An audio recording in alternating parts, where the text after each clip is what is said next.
عشق در دل شعله صبح سعادت بوده است. عاشقی احساس بخشش های قسمت بوده است. در جوانی عشق بود و دولت دنیا نبود. آن همه به دولتی ها خوب دولت بوده است. بس که از پای روان ماندیم حسرت میکنیم. از پای خوبان دویدن هم غنیمت بوده است. در فلک جستن ستاره صنعت است و در زمین خویشتن را گم نکردن نیز صنعت بوده است. آدمی بعد از زوال عمر میفهمد که عمر یک نظر بر آسمان با چشم حیرت بوده است. بهترین گنجی که آدم یافت گر سیم و زر است، بهترین گنجی که گم کرد او محبت بوده است. و یک شعر برای صالح بای میخوانم مازی. فقط با عشق تو از غم رهایم، فقط با تو بس من با صفایم. مهم در زندگی باری نخستین، کنون من با محبت آشنایم. بخیر و باشید دوستان عزیز، امیدوارم که همتون صحت و سلامت هستید. ما زین رفتستم فریزا چی نوک میوره برای وای خیر خوش که دستیم قط فریزا من میرم فریزا چی نوک میوره تاگوریلیس خیر من زنگ نزن من میرم خونه چه جان تو یا اوچی دیگه بگی یا اوچه جان دیگه بگی دوای خیر چند تا چی دیگه میگیری؟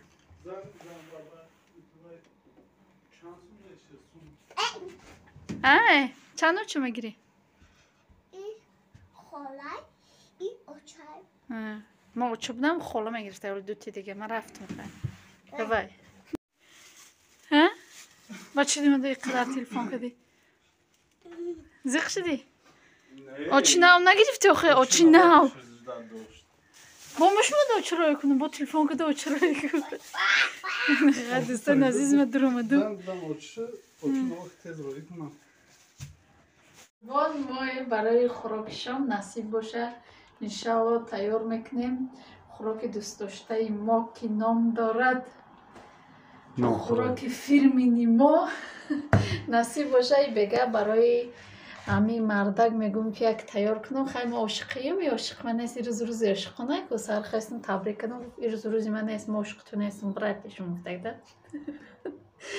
خیلی برای ولی ما چی تیار میکنم شه یک خوراک بامزه تیار میکنم شه. خیلی گوشت خودش ریزه کرده گوشت خریده آوردک ریزه کردک یارو میگیریم در ورزیلینگ میمونیم جالب نمیکنه نه با خیلی من هم ایشه هم باشه نه این فیلمی نیمان مرغه فیلمی نیمان مرغه نصیب باشه رو تیار میکنیم مرینوات کده میمانم شه با کارتوشکا پوست میکنم. رحمت دوستان عزیز برای سخنهای به نهایت خوبه که در کامنتاری میزنید. وقتی زور میکشم کم کم نشم من این روز صدبرگ رفتگی بودم برای خرید کردن یک تورت میپزیم برای رفتگی بودم لیکن چونان باران بود من گفتم که ویدیو کنم نشد باران بوده گیره با هم دمی خریبی صدبرگ رسیدیم که من فقط به اتوبوس میگردم ده همین اتوبوس رفت یا ماشین زد خلاص اواری کردم بعد فروماندم به صدبرگ ولی نرسیده فروماندم خیلی پیاده رفتم باران میگه که سرت خیلی به سطل ریخته استیم کنم خیلی بعد رفتم خیلی ویدیو کردن نشیدم تا خرید کردم آمدم خیلی دوستان عزیز از باشه خوراک شما تیار میکنه اینجا با جورایف برای جورایف خوراک تیار میکنیم شروع میکنیم.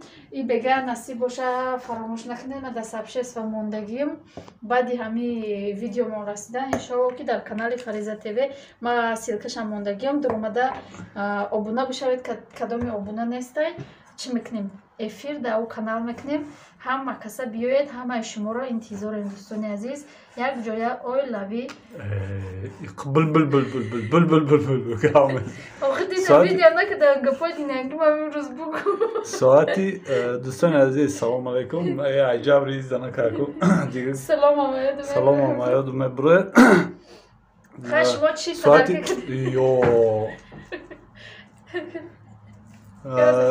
ساعتی Ана кучу гуфтаистед? Саати 8 ба вақти Москва. Соати 8 ба вақти Москва дар канали Фариза ТВ чӣ мекунем? Эфир мекунем. Баъд дӯстони азизам, агар илоҷ боша биёед бисёртар ихтимом бесед чахчах кунем. Соати аввалам буд шава. Ма ба наздики Худохоҳ Россия мерам, амма нарафта соатш буд шава ба аҷоибот мешуда. Бо ин тобистон шудаистае кишон инаи чуҷа, қити акаш, апаш чӣ мекунанд? Ина Фариза видео када мепартоям. Баъд нами Фариза мара сари ҳай кард, чӣ хеле ки ози аввали видео домодагиам мара ҳай кард, гуфта ки баро я чӣ дига меорем. Хай хулос қити папаш маслиҳат кардан. Рафтум я саъдай байн гузашт, дига занга бид. Алло, кай меоӣ? Алло, кай меоӣ? Гуфтам очи то ма вай мегӯ ки ту занг бизан бугӯ ки я очи дигар роӣ ку вай занг мезан меги кай меоӣ? Аку бо ёро дир шод мекашидем, ма худам бурем я очи роӣ кунам ба ҷо. Худам биёвӣ. Как хотел? Ага. Так должно быть. Худут рафтид дар ҷои якас дигаре биёрам. Какой ма худам рафтам сари ба рӯзам намондед ку. Бира бихер бира. Хайнам хали реза кадом ози боша чӣ мекунам? Инаи соевый соус, мурч, бульон, майонез, ва камтарак равған, пиёз. Кетчунез намендазӣ? Кетчунез. Кетчуп? Мо вообще просто савол достам. Инам хали хай бомба амед будум ки гӯшти ини хеле дар дурун чӣ мекунӣ гуфта? Дар дуруни духовка. Не, он гӯшт ба маза намеояд чини. Чини ба маза намеояд, дӯстони азиз. Инам хали хай рафтем. Начинаем. Хай дӯстони азиз, инам хали намак мекунем ша. Намак не приправа. Приправа хай. Хай фуршон намак кунам. Ма фақат ам хали мекунам дар ҷои намак. Баъд чӣ гуфтанем? Шумо чӣ падарка кардед дар шавҳаротон ё шавҳаротон шумо чӣ падарка карданд бинависед? Ё ки ҳеҷ ки ҳеҷ падарка накард. Хай мо дар вообще ҳамин рӯз вообще не положено падарка кардам. Хай не положено. Ба чӣ намода фақат падарка мекардӣ? Хай вақто ма 15-20 сол дар Россия гаштагӣ будам, чои русор гирифтагӣ. Аку 2 сола дар Тоҷикистон. 2 сола дар Тоҷикистон, законои Тоҷикистон қити. Мегӯянд ки шаҳри якчашма рафти якчашм пӯш. Ма дар Россия будам якчашм мепӯшидам, бароиш ки уже якчашма омада. Ана ки Тоҷикистон омадам ҳар ду чашмоӣ кардам. Хаям хали аввало падарка мекард, ози падарка накард. Исо падарка бо даже табрик нафта. Не положено, хай не положено боше майли. Давай мам дига боя шампун харидам шу маъқул накард. Я шампун харида бардам табрик бизам бо маъқул накард. Бурдум. Хай шампун. Мага бурдум. Не хай ози я дастумо мешум, баъд пиёза реза мекунам ба мондагиш. Наши ба шапон да бола яни дар танот пок.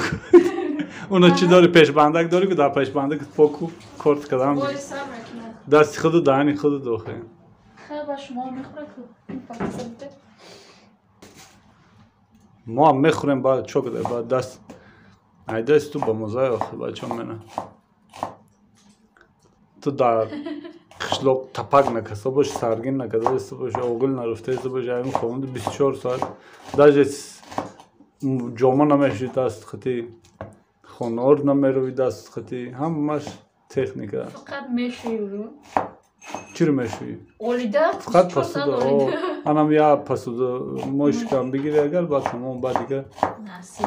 Метавонӣ ки занам наковӣ дигар. Дӯстони азиз касе зангирае бачакҳои ёшда форотон агар ки ине хел бисёри баъд дар пештон бул дар нервитон бозӣ накуна ку аудо бихаред я стиральная машинка, я пылесос, я посудомойка. Ҳамёро ҳама чиша бихаред ту зан нагиред. Бешухӣ ҳам хел азобе буда ки ба бегудак мешида. Хай ба гудак дедон буру дедон меган дедон меган короче ҳамунҷо пурай гудак яташ гирифта овардам. Хай меш. Так خود فردازم و به چورا دو نمیفردازم خیلی دو سه چهار تا گرفتی خیلی ایومش ولی رو بیانش نمیدونم چند خیلی ما باقی موندهش اون چی ایان است حاجتی بیان نیست.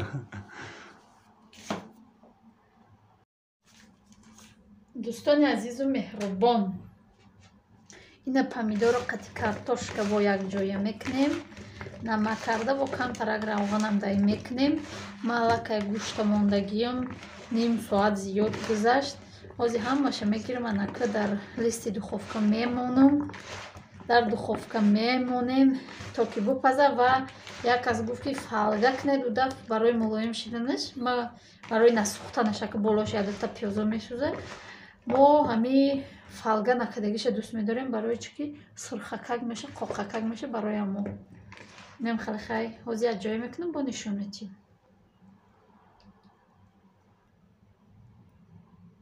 دوستان عزیز مهربان اینم خیلی خیلی گرفتم بسیار ترکای چی میکنم میبرم میمونم در قوت پس میمونیم تا اینکه همش شردروناش بپزه بعد پختشید بعد نشون میتیم با یا خود فیرمینی ات بلود تیجه خود فیرمینی بلود تیجه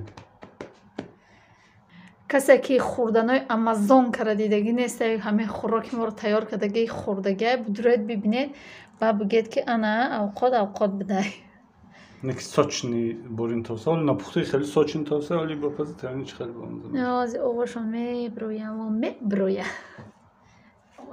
دوستان عزیز مهربان اینه خیلی پختای اگر کو نیم شده اینه اووکوش ساچن یک خشروکوش از میبرم از میبردارم میخریم میچیم و ساچنی با مزش دهید دوستان عزیز نیکن در بروش یگان گشنی چه اپروبو یگان چی نمیاندازیم برای که جدا میکنم برای وین نمیاندازیم بدازیم سرانا جدا کنن چی فایده برای مو بوی چسناک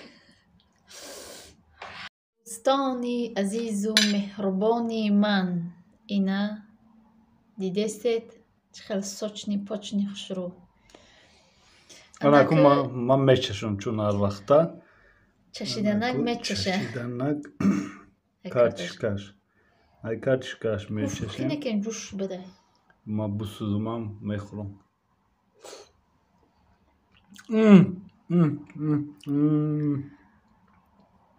این خورماسو میشده گوشتش خیلی شده مزه اداره نگه همه راستی گب نمی بولیانوش مزهش محکول شد نمی بولیانوش هم سوچنیاکی خیلی حتما کند خرد سوچنیاکی خوشراغ اومده یکی نه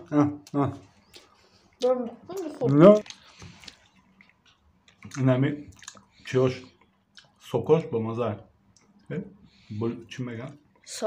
سوک شاید پاچه کرش این نگاه گوشت نگاهش خیلی حلیم شده بالاش کشکر میگم نخواهیم اگه خیلی سالت داری؟ ساوزگی خیلی ساوزگی؟ با سالت ساوزگی خیلی هم خوب با موزه مزگره که این روز رفته بودم هم سالت ساوزگی هم سالت بقلاجان رو که ناز میبینم من خریده آورده بودم بقلاجان در خانه ما هیچ که نمیخوره بگردیم من خیلی ساوزگی رو میخورم ایش ای موقت ای فریزه و ای